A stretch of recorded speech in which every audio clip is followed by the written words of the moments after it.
This audio recording of the Healing Arts was published by the Institute for Human Study, copyright 1988, all rights reserved. The Healing Arts by Ishwar Puri. The Healing Arts. There are healers abounding, especially in the West, especially in the United States. All over, from city to city, you find a lot of people doing strange things, passing their hands and looking in a strange way, and it is all going by the name of healing. It looks like it's very popular. People want to be healed by means other than going to a medical doctor. What is spiritual healing, and why is it becoming popular? The answer can be found by first addressing ourselves to these issues. Why do we need to be healed? Why are we sick? Why do we need treatment either through medicine, or through surgery, or through spirituality to become well? Why are we unwell?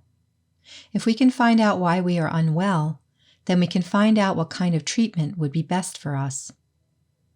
This question of why we are sick has been considered by philosophers, scientists, and doctors for thousands of years, and their theories are quite different based upon the special interest or philosophy to which they subscribed. For example, the medical student, whether the contemporary medical student or one who studied medicine from a witch doctor 400 years ago, thought these ailments came from different dispositions of the body, from different viruses and germs that can afflict the organs of the body, and that this was a physical phenomenon, that just because certain balances were not there in the body, therefore we felt sick. So, we needed to correct those imbalances, and then we would be all right.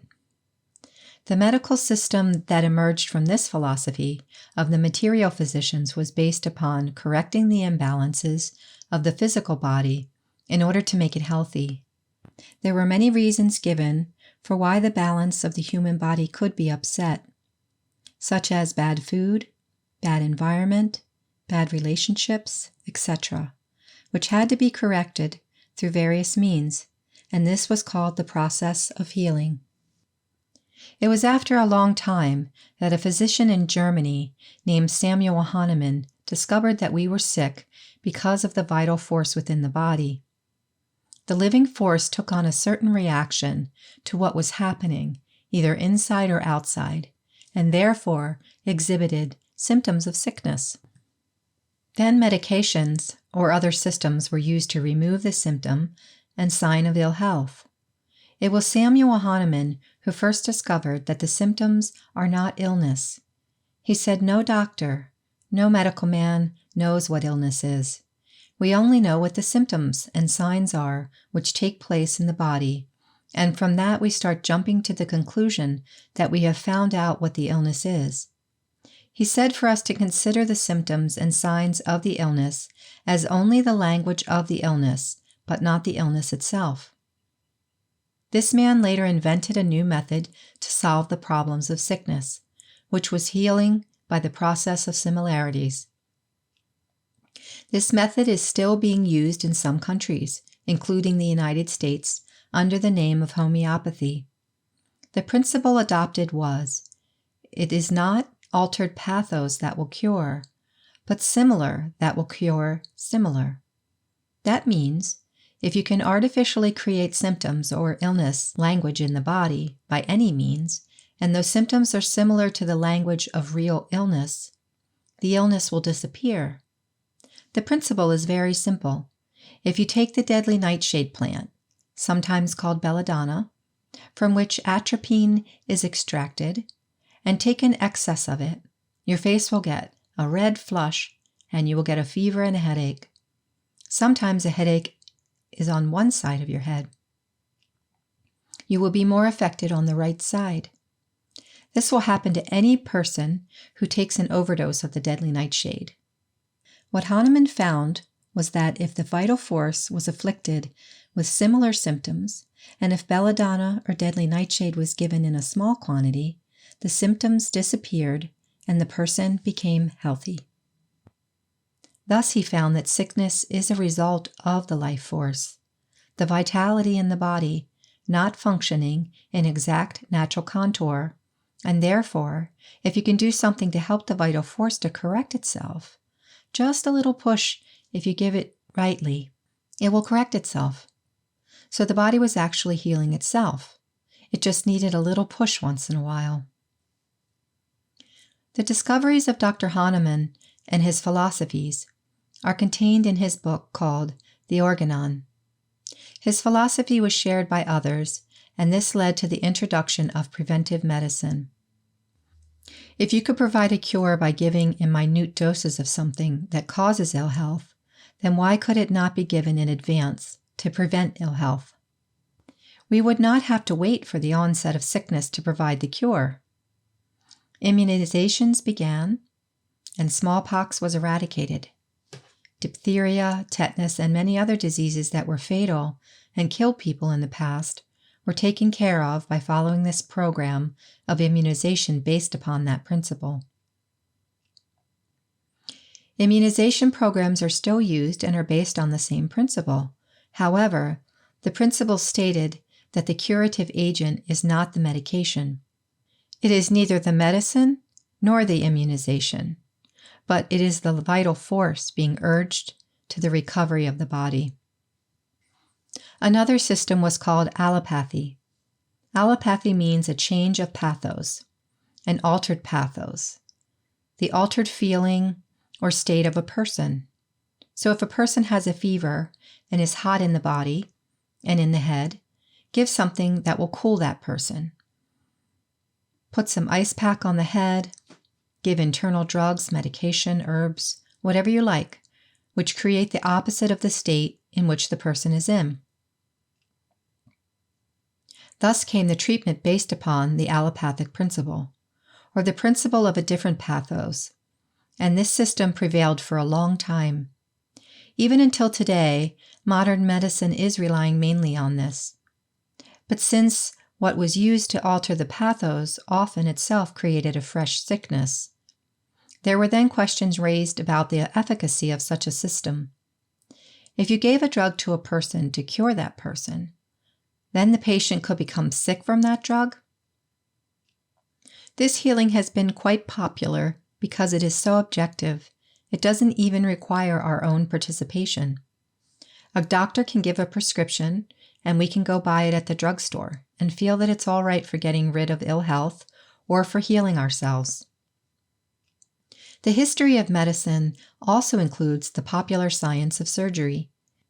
Because physicians often prescribe long, slow cures or temporary cures with medicines, people found it simpler to go to the surgeon and have the sick part of the body removed or cut out.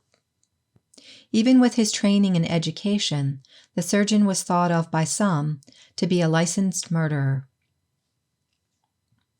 Some people went to the surgeon and never returned, and still others believed that the surgeon mutilated the body in order to heal it. They considered that there must be something more natural than surgery, hence came naturopathy.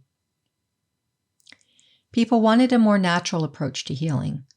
They believed that we should live as nature intended us to live, and this often involved the use of natural materials such as dirt, mud, leaves, and other coverings on the body. Yet others asked, why should we put these things on our bodies? The human body is a perfect thing. Because we haven't understood what cures people, the healing arts have included many philosophies and practices. There has been reluctance for many years on the part of the contemporary or modern medicine to accept the principle of the vital force, the living, healing human force. Improved technology allows a closer study of the body and body systems. On the other hand, people are looking at the healing process and life in a philosophical way, a religious way, that life comes because of the motive force of the soul. When the soul leaves the body and intact systems are dead, i.e., the soul can cure the body, and it is the soul that suffers when there is a distortion or disturbance of the vital force. On the other hand, modern medicine people have rejected this philosophy, preferring to go by the empirical sciences. They did not want to go into religious concepts, and so they began to look for other ways in which the body's vitality could cure it. There was, of course, the discovery of the antibodies in the human bloodstream. As recently as 1986, cameras and technology have been developed which can take pictures of the human cells. They can now observe and record the movement of the cells and corpuscles. But there are no antibodies visible. They don't know where they are. Medical scientists can inject or introduce an illness, an intruder such as a virus, into the bloodstream. It can then be seen that from nowhere, a large number of network-like antibodies materialize and attack the virus and provide a cure. All of this can be filmed. There were 2 books recently published which show the photos of these antibodies manifesting. These books are The ABCs of the Human Body and The Incredible Machine. The antibodies are not visually apparent until called upon by the body. Similarly, there is presently a huge study effort taking place because of the problem of AIDS, the acquired deficiency of the immunosystem, the system of antibodies. In part, these studies include a study of the human vital force. One set of medical explorers are now trying to find out which is the better method or healing art to encourage these systems of antibodies of the life process to attack an illness and destroy it. Another set of scientists, subscribing to the more philosophical and religious or spiritual beliefs, believe that healing must occur from within and can be created by no other means, such as the introduction of vaccines, drugs, or medicines. They believe, for example, that there must be something else in which the human vital force should respond in order to combat the AIDS virus. These persons are correct also. It has been found that even a suggestion, the making of a verbal suggestion to another person, will affect that person. You can tell another person, "Look, you will be well." And if that person's vital force responded, it would begin to make the person well. It has, in fact, been found that the mind plays a very important role in our sickness. In an analysis made some years ago, it was discovered that about 90% of ill health was not caused by external attacks on the body, but by the internal attack of the mind, that most illnesses were psychosomatic. That meant that the body was being affected by the psychology of the patient. Hence, the discovery of treatment using suggestion, placebo treatment, and hypnotic suggestions to cure illness, in order that the psychology can correct its own imbalance. This has been attempted by doctors throughout history. There are also a series of reported miracle cures being done in the churches. Several of these are on television so that people can see the miracles and send more donations. All of these happenings pinpoint the fact that the curative force continues to be the vital force in the human body, the life force or soul force, which makes one alive and aware.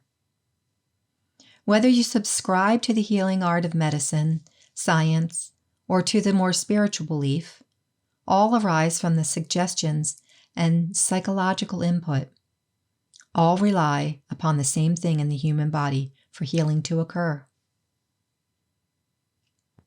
Over the course of many years, there have been numerous approaches and cures experimented with and practiced.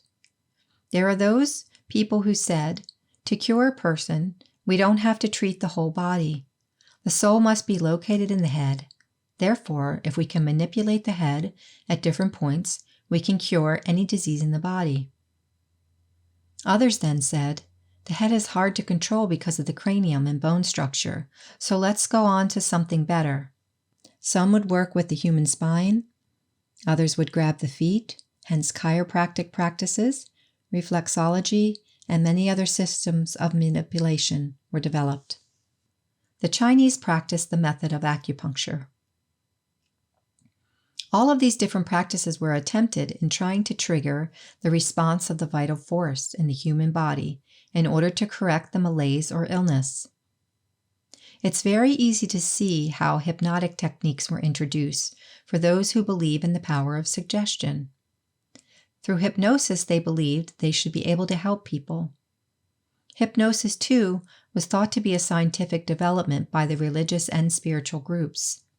They said, it isn't necessary to use these mundane, down-to-earth, temporal methods when the vital force is spiritual. We must use a system that is spiritual.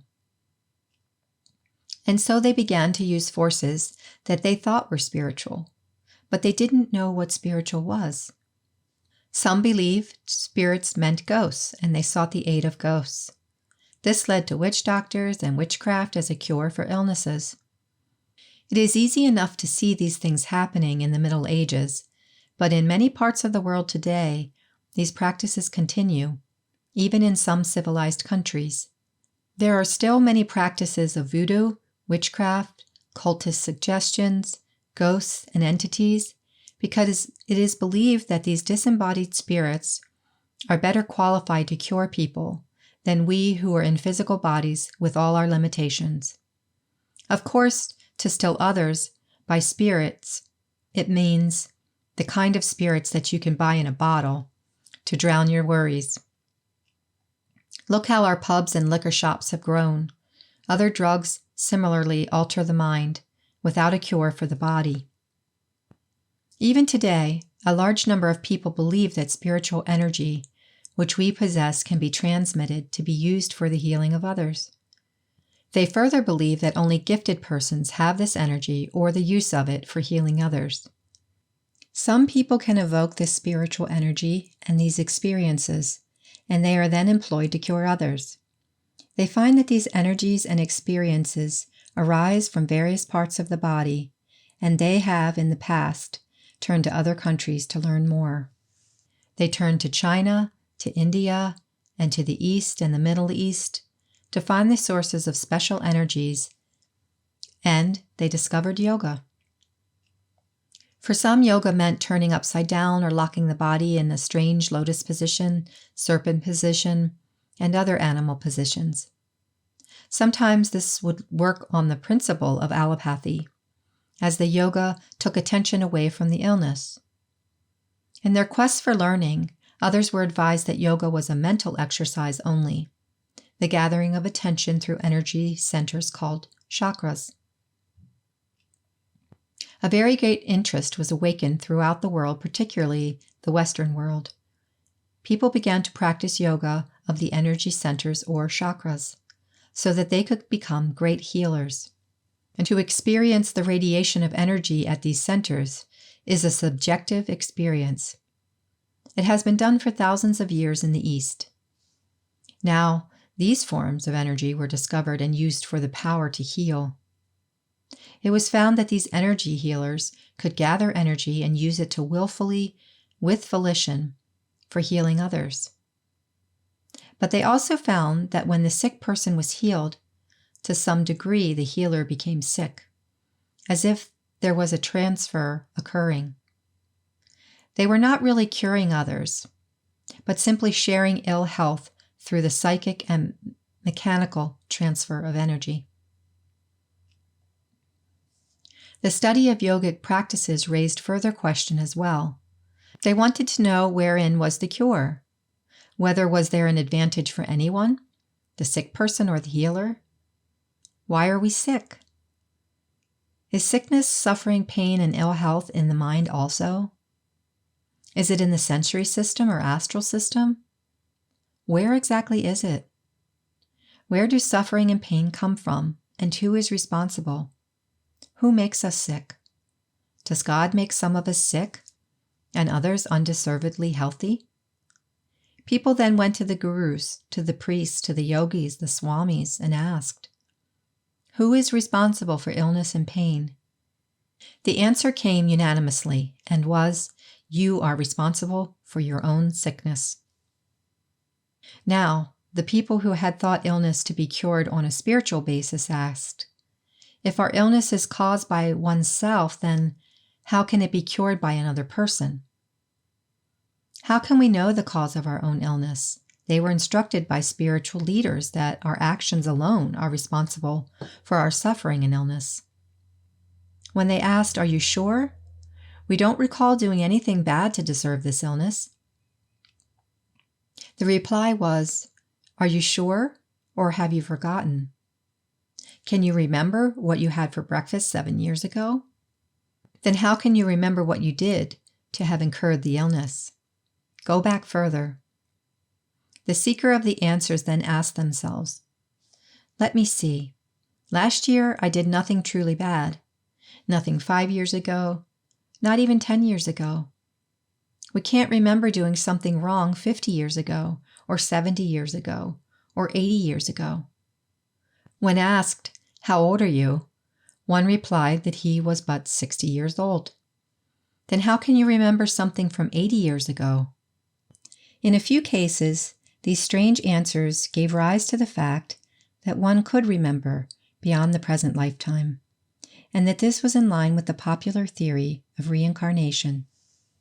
This belief included the fact that this life is not confined to the present physical body, nor is sickness confined to what we can remember in this present body.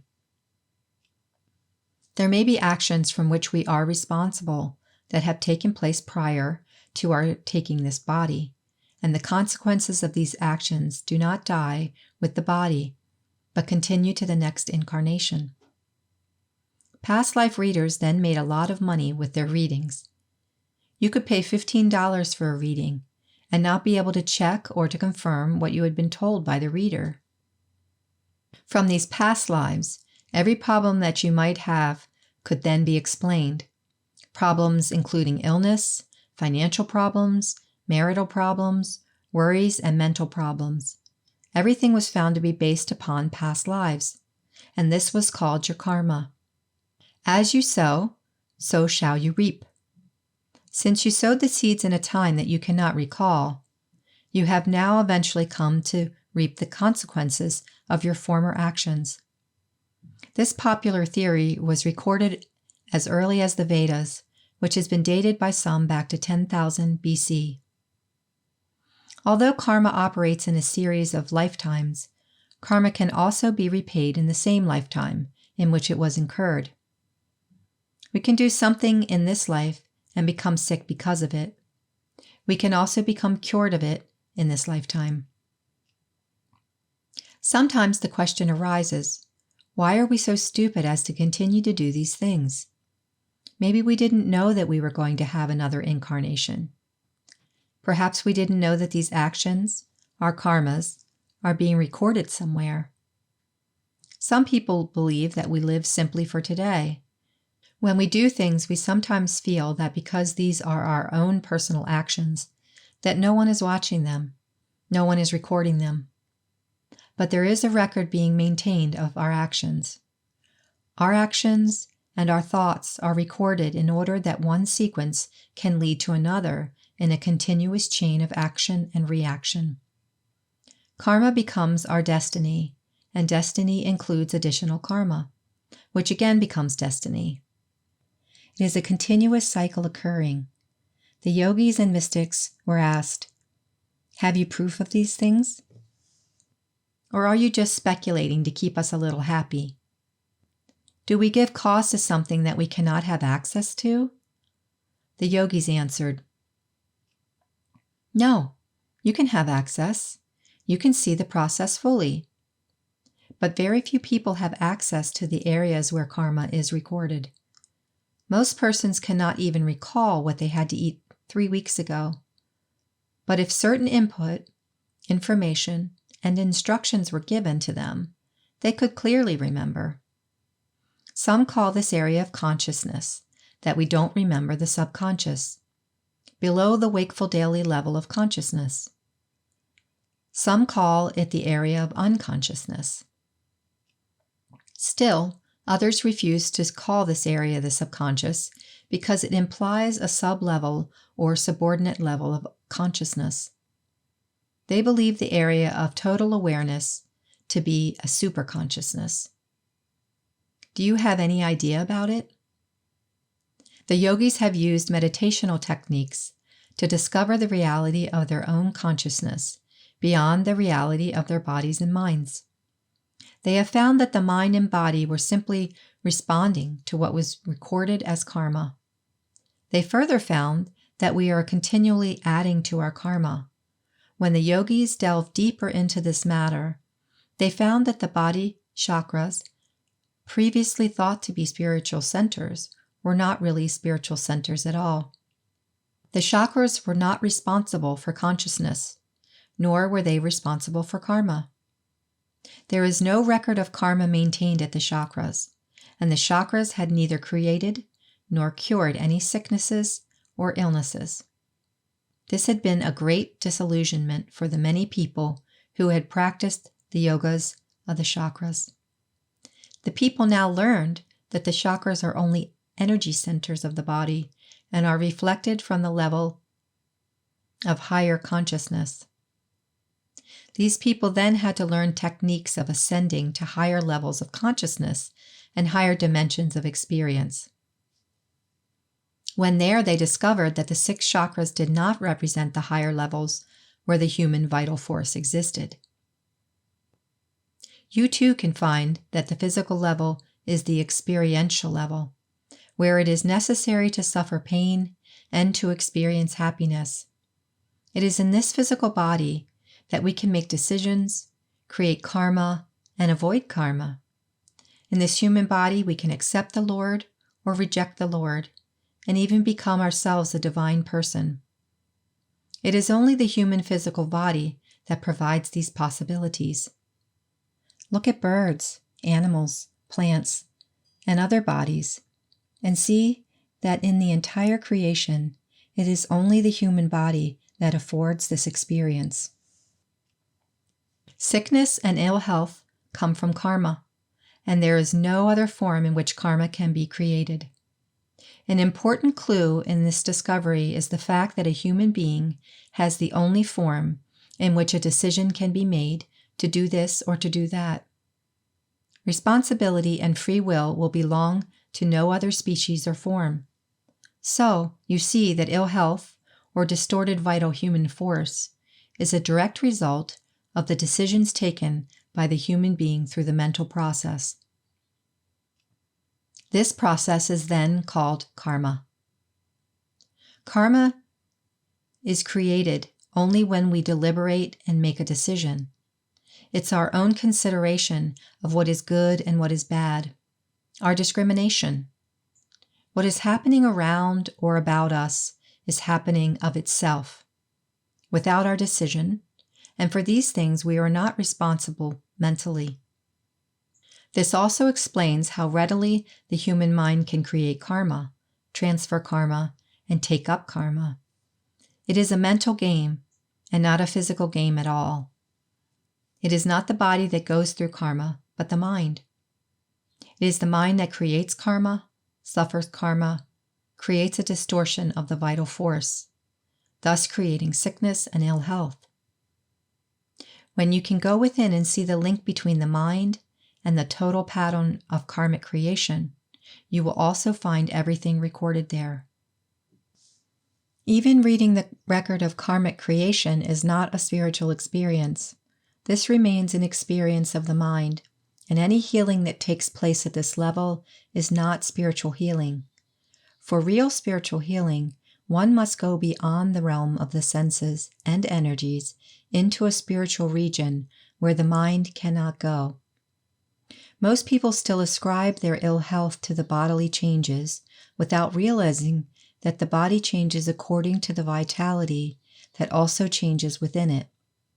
The vital force also changes according to the shadow of karma falling upon it, which comes from the mind.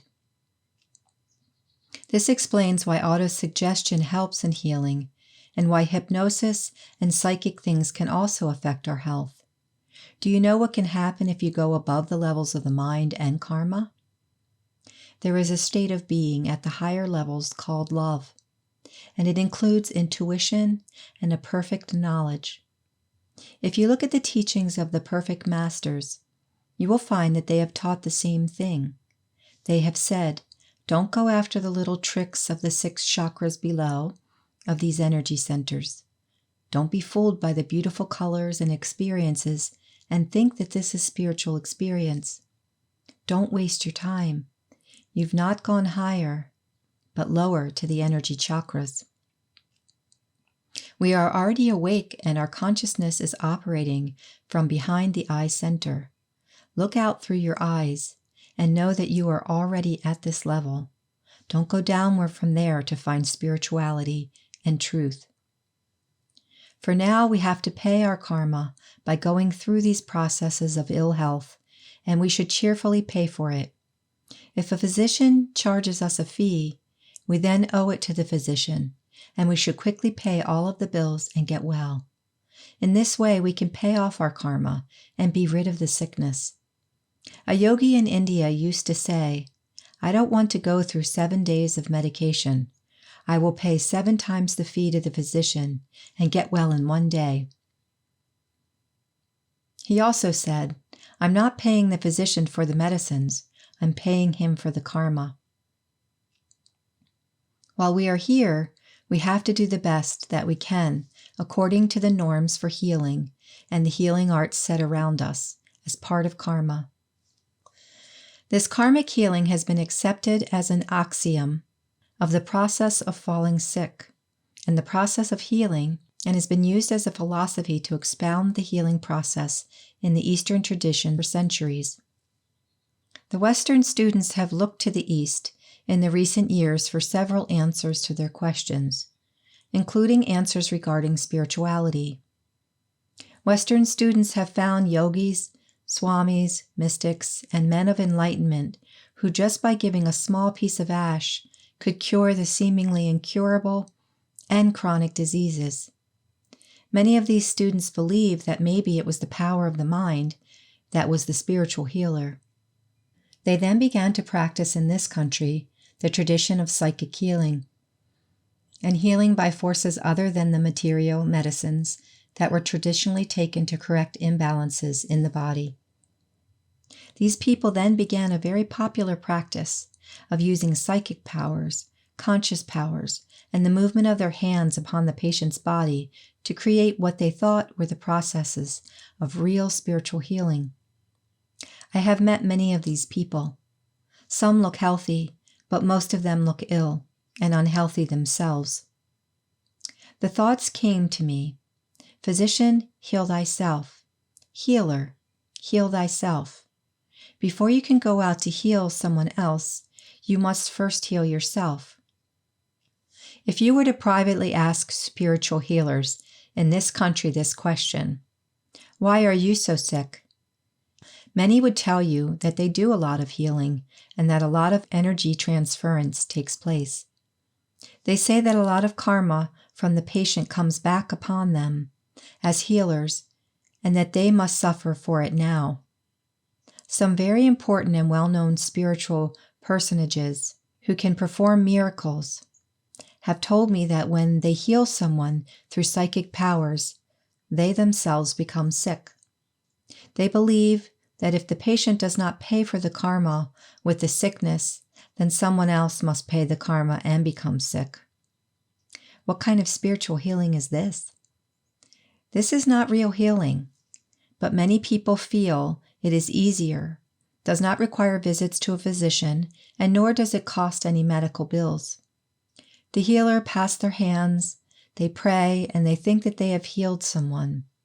The convenience of this sort of practice contributes to the popularity of the practice. Can another human being simply manipulate energies, think well of another, and cause healing to occur? Where did this myth about spirituality and healing come from? The truth is that, spiritually, one can heal. Upon this earth from time to time have walked those who are called perfect living masters, great enlightened beings in human form who, though ordinary like us, were extraordinary in their love, their awareness, and their knowledge. These masters or special beings, when they come in contact with us with their great love, would flush out even the karma itself and the karmic effect from our bodies.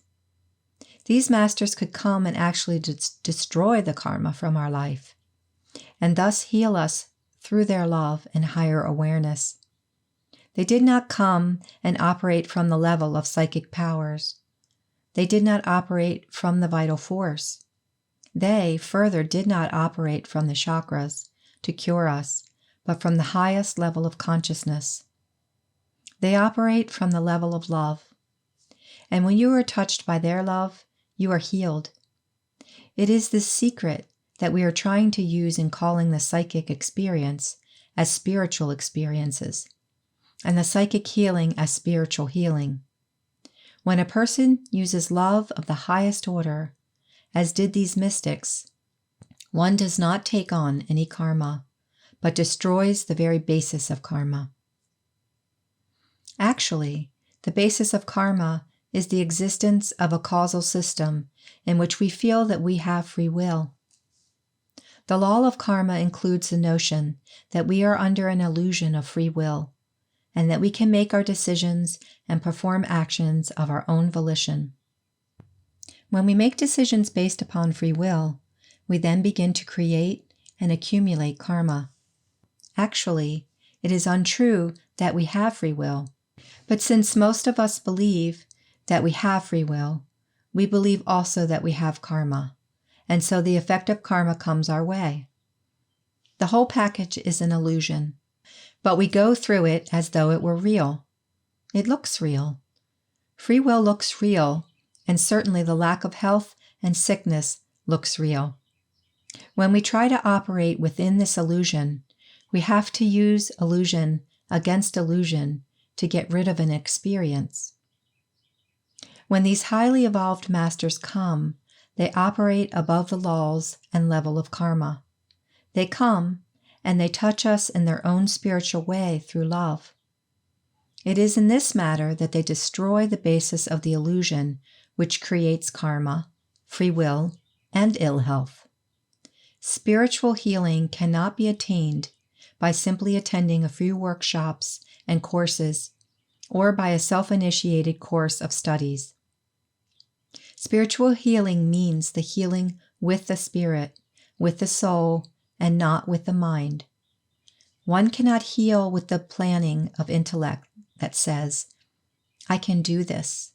Let me plan how to do this. I will make a decision to heal. Remember that the part of us which plans and makes decisions is the mental or intellectual apparatus. That part of us cannot heal spiritually because it is not spiritual itself. Only the soul in a human being is spiritual, and only when the soul operates through love, intuition, joy, and happiness can there be real spiritual healing.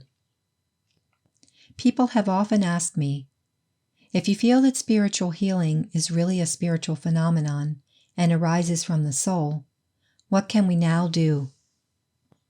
We have been in the healing business for a long time. Can we now change and do something more real? My answer has always been yes. Give up healing through your psychic powers and start healing through love. Start healing through the spiritual force of your own soul, which is expressing itself in the form of love at all times. We have a strange dilemma that when we operate in this physical world, we do it only through the mind. And the mind uses its own ego and intellectual apparatus to do everything. When we decide that the mind is not the real instrument of healing, that there is something else in us that ought to do the healing, we again use the mind to put that something else out of us and use it for healing. Thus we play a mental game with ourselves and with our patients, who we think are getting the benefit of our healing. So if we really want to practice spiritual healing, we must first be our own spirit and not our mind.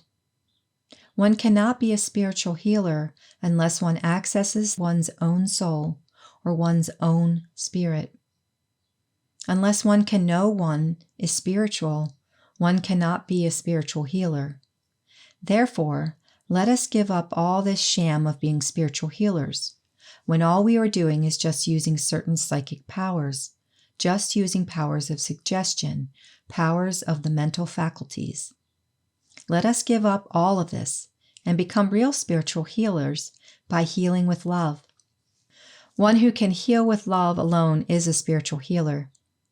And only that person can be a spiritual healer who has realized his own spiritual self and can therefore experience real love and real spirituality. How does a person become a spiritual healer? How does one know one's own spiritual self? One has to go to the spiritual master in order to find one's spiritual source, one's own source of soul, one's own spirit, beyond the physical body, beyond the senses, and beyond the mind. On our own, we cannot do it. No one has ever done it. Go around the world and see. Has anybody, by thinking about it, overcome the problem of the mind, the senses, and the body and become spiritual? Has anybody by reading books become spiritual? Nobody has become spiritual by these means. They have only added on more superstition and more doctrines, more philosophies upon themselves, and moved away from spirituality. Only those became spiritual selves who went within themselves and found that the body was not the real self, that the senses were not the real self. When they discovered within themselves the secret of who they really were, they became spiritual healers. And only by the process can one successfully perform spiritual healing. So if you want to have true spiritual healing, you have to look for somebody who is real, who is able to go within and find spirituality and then heal. But this is not possible unless one has met with and gotten directions in healing from a spiritual master. What should one do in the meantime? There are such few spiritual masters of such perfection, who we call perfect living masters. We do not know where to find them. Somebody in the East said to me, "You cannot find a spiritual master because if you could find him, you don't need one. He is like an ordinary person, and his extraordinariness is only experienced through our own readiness for spiritual knowledge." That is why there is the saying in India, "When the chela is ready, the guru appears. When the disciple is ready, the master appears," which means that the master comes into our life when we are ready. How can we find such a master? The process of being ready may take lifetimes, may take years. We do not know how long it takes because our mind has deluded us. Our senses have taken us astray. We have become victims of the 5 pernicious vices that afflict us in everyday life. And therefore we are not able to overcome this problem of being involved in this world on our own, and we can't find a master. How can one become a spiritual healer? The answer given by spiritual masters is that if you cannot find spirituality yet within yourself, and you are in the process of healing, then follow the methods that actual spiritual healers do. That means heal by love. Don't heal by power, and don't heal by psychic power. Heal by love. There is a big difference between healing by power, which involves human ego, and healing by love, which involves humility or the absence of ego. If you do not find a person trying to heal by using excessively the egotistic I can heal you, I have this power, I'm going to do it, I'll work for you. That person is not doing spiritual healing at all. On the other hand, if the person identifies with the object of love, the beloved, the patient, the one from whom compassion has put him in such a state that he forgets himself and becomes the patient, then that person can heal. The most significant sign of love is that you start identifying with the beloved. The rest is all attachment. The rest is only involvement in emotions and infatuation. Real love is when you can identify with the other to the exclusion of your ego. When you do not know who the I is, but you do know who the other person is. Then you can truly say that you are having an experience of love. This experience of love can take us into a state where we forget the I, and with an identification with the other, heal spiritually. Until we have actual spiritual knowledge of our own self, until we find out who we are spiritually, if we want to continue our spiritual healing, we should pretend the experience of love. One Indian mystic has said beautifully that love and devotion is very difficult to acquire because it's not a mental exercise. But if you haven't yet experienced love and devotion, pretend you are having that experience. The pretension of identifying with someone else, of actually identifying with someone else, will give you a feeling of love like nothing else. Therefore, until we find our own spiritual truth and soul, we cannot really become a spiritual healer. But we can have a makeshift arrangement of healing people who are suffering out of compassion by pretending that we are in love with them. How do we pretend that we are in love? By doing the same thing that one who is actually in love would be doing, which means identifying with that person. This identification process is the key to love and the key to healing by love, or the key to spiritual healing. If you have a feeling for somebody, put yourself in the place of that somebody. Think you are that somebody. Consider that you are there. What are you thinking of? What your feelings are the feelings of the person for whom you have love, for whom you have concern. When you can identify yourself so much with the other person, then at that time you are truly experiencing the pretended love. That person will get the benefit of healing if you do nothing else but identify with them. There have been cases where someone has gone to a sick person and just listened patiently without saying anything, just listened to what the other person was saying, and the person was healed. Such healing through love would be called proper spiritual healing. Psychic healing, tantric healing, healing through psychic or mental powers is not real healing. The real healing is when you can experience love for somebody and heal. That is spiritual healing.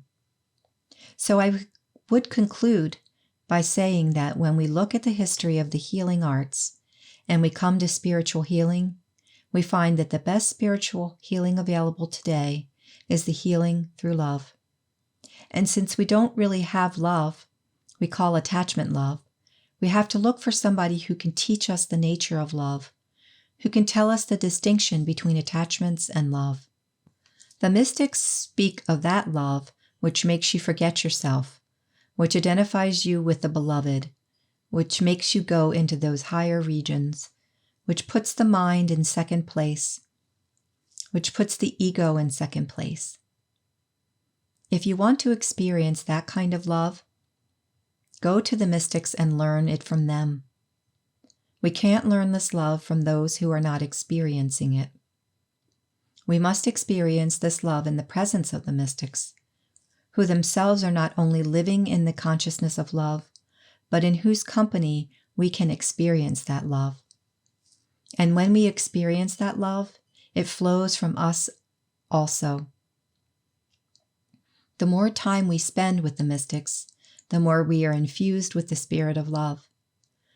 Then we can call ourselves healers, not before that. And before we go out healing other people, we should first heal ourselves with the same love. A person who cannot love himself or herself will not be able to love anybody else. A person who constantly condemns himself or herself will not be able to extend love to anybody else. Therefore, stop the condemnation. If you want to condemn your mind, but don't condemn yourself. You are the soul, the spirit, which is so pure and beautiful. You haven't seen it. It's full of love in each one of us. There is no exception to this rule. When we rise to our own reality and discover our own selves, then we find the love within us which heals us and heals others. I would verily say to all of you, there is no spiritual healing except the healing that comes by love. Forget all the other healing arts. If you want to take part in the healing, heal with love. The end. This audio edition was produced from the book The Healing Arts, published by the Institute for the Study of Human Awareness, Incorporated, under Creative Commons License CC BY-NC-SA 4.0. License details can be found at creativecommons.org. No changes were made. Ishwar Puri is an international traveler and lecturer on a wide variety of subjects. He is the founder and principal speaker for the Institute for the Study of Human Awareness. Each of his eloquent presentations is made without reference to notes and includes art, religion, human relations, science, philosophy, human awareness, consciousness, and many other subjects. The lectures are motivating, enlightening, and reflects the highest flight of philosophy and human understanding.